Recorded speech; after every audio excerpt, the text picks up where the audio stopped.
رجس سے کیا مراد ہے؟ اب دیکھیں قرآن جب سمجھنا ہے تو میں نے کہا نا مفسرین کرام کو بھی ان کی تفاسیر کو بھی دیکھنا پڑے گا، اور ساتھ ہی ساتھ قرآن چونکہ عربی زبان میں نازل ہوا ہے، اہل عرب میں نازل ہوا، تو اب عربی کو سمجھنے کے لیے عربی دانوں کا دامن پکڑنا پڑے گا۔ اب عربی دانوں کا دامن پکڑتے ہیں تو لغت کے بہت بڑے امام راغب اصفہانی، ان کا دامن ہمیں تھامنا پڑے گا اور سمجھنا پڑے گا کہ انہوں نے قرآن کے اس پرٹیکولر لفظ رجس سے کیا مراد لیا ہے، تاکہ ہمیں آگے کی جو ہے آیت کا مفہوم سمجھنے میں مدد ملے۔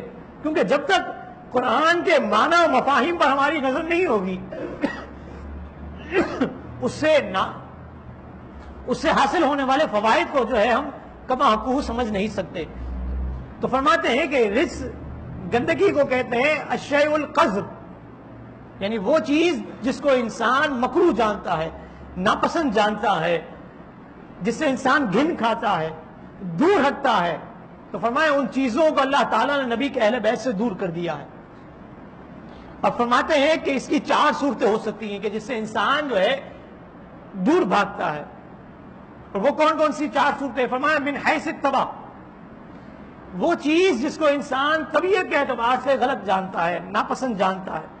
کہیں کوڑا کرکٹ رکھا ہوا ہو، کوڑے کا ڈھیر ہو، تو انسان جب راستہ چل رہا ہوتا ہے تو اس کوڑے کے ڈھیر سے اپنی راستے کو جو ہے الگ کرتا ہے،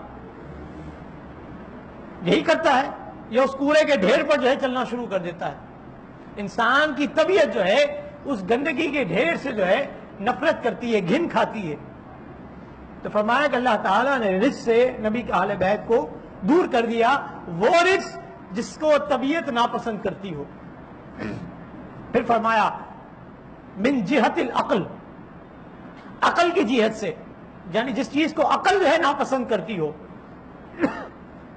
اس کو برا جانتی ہو، تو اس جہت کو بھی جو ہے، اس گندگی کو بھی اللہ تعالیٰ نے نبی کے اہل بیت سے دور کر دیا۔ اب کتنی چیزیں اس معاشرے میں پائی جاتی ہیں جس کو انسان کی عقل جو ہے وہ ناپسند کرتی ہے، عقلاً اس چیز کا انسان جو ہے ادراک نہیں کرتا، اس چیز کے قریب نہیں جاتا، بلکہ خود بھی دور بچتا ہے، اپنے بچوں کو بھی دور کرتا ہے کہ نہیں یہاں نہیں جانا، میں ان لوگوں کو درست نہیں سمجھتا، میری عقل جو ہے فلاں چیز کو نہیں مانتی، تم اس کی طرف نہیں جانا، ہوتا ہے نہیں ہوتا۔ تو فرمایا من جہت العقل، عقل کے اعتبار سے جس چیز کو انسان کی طبیعت ناپسند کرتی ہے اس کو بھی اللہ تعالیٰ نے اہل بیت سے دور کیا۔ پھر فرمایا من جہت الشرع، شریعت کے اعتبار سے جو چیز ناپسند ہے اس کو بھی جو ہے اہل بیت کے دامن سے اللہ تعالیٰ نے جو ہے وہ دور کر دیا۔ اب شریعت کس چیز کو دور ناپسند کرتی ہے؟ آقا تو جہاں صلی اللہ علیہ وسلم کی حدیث سے پاک ہماری رہنمائی کرے گی۔ بچپن کا وقت ہے امام حسن کا،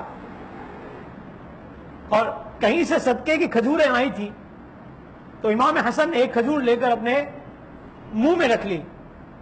آقا کریم صلی اللہ تعالی وسلم نے اس بات کو ناپسند فرمایا اور فرمایا کہ بیٹا یہ ہمارے لیے نہیں ہے، اور اس کو تھوک دینے کا حکم دیا، کیونکہ شریعت نے اس چیز کو ناپسند کیا تھا کہ اللہ کے نبی اور ان کے اہل بیت جو ہے صدقہ کھائیں۔ تو شریعت کے اعتبار سے جو چیز ناپسند تھی اس کو بھی اللہ تعالیٰ نے اپنے نبی کے اہل بیت سے دور کیا۔ پھر فرمایا کہ من کل ذالک کالمیتۃ، یعنی ہر وہ چیز جس کو انسان کسی بھی طریقے سے ناپسند کرتا ہو، جیسے مردار، ایک جانور ہم ذبح کرتے ہیں، گائے ہے، بکری ہے، اونٹ ہے، نہر کیا جاتا ہے، لیکن اس کو ذبح کرنے کے بعد، نہر کرنے کے بعد ہم اس کا گوشت کھاتے ہیں۔ لیکن یہی جانور جب طبعی موت مر جائے تو ہم جو ہے اس کے قریب بھی نہیں جاتے، بلکہ کھانا پکا کر اگر کوئی ہمیں پیش کرے اور یہ کہہ دے کہ یہ کھانا جو ہے مردار کا بنا ہوا ہے، تو ہم میں سے شاید کوئی بھی اس کو ہاتھ نہیں لگائے گا۔ کیوں؟ کہ ہماری طبیعت مردار سے دور ہوتی ہے۔ تو فرمایا کہ ان تمام چیزوں سے اللہ تعالیٰ نے جو ہے، چاہے وہ عقل کے اعتبار سے ہو، چاہے وہ طبیعت کے اعتبار سے ہو، چاہے وہ شریعت کے اعتبار سے ہو، یا چاہے وہ کسی بھی زاویے سے ہو، اللہ تعالیٰ نے ہر قسم کی گندگی کو نبی کے اہل بیت سے دور کر دیا. اور یہ فضیلتیں میں اپنی طرف سے بیان نہیں کر رہا ہوں، یہ قرآن نے کہا ہے. اور قرآن کی اس آیت کے تحت محدثین نے، مفسرین نے یہ نقطے سارے نکالے ہیں جو میں بیان کر رہا ہوں. پھر علامہ آلوسی علیہ رحمہ کی طرف پھر آتے ہیں.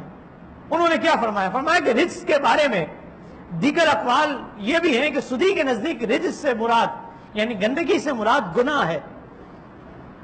زجاج کے نزدیک اس سے مراد فسق یعنی نافرمانی ہے. ابن زید کے نزدیک اس سے مراد شیطان ہے. حسن کے نزدیک اس سے مراد شرک ہے. ایک قول کے مطابق اس سے مراد شک ہے. ایک قول کے مطابق اس سے مراد بخل اور طمع ہے. ایک قول کے مطابق اس سے مراد خواہشات ہیں، بدعات ہیں. اور ایک قول کے مطابق اس سے مراد گناہ، عذاب، نجاست اور نقائص ہیں.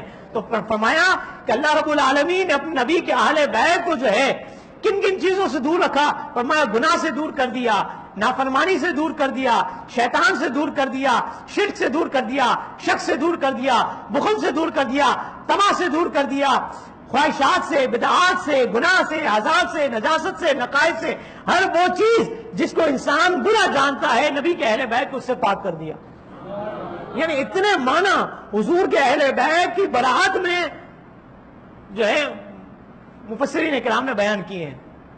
تو یہاں سے ان اہل بیت کا مقام و مرتبہ ہمیں پتہ چلا کہ ان کا مقام و مرتبہ کتنا بڑا ہے کہ محدثین نے، مفسرین نے قرآن کی اس ایک آیت کے تحت کتنا کچھ بیان کیا. اور میں وقت کے اختصار کو مد نظر رکھتے ہوئے چند باتیں آپ کے سامنے میں نے پیش کی ہیں.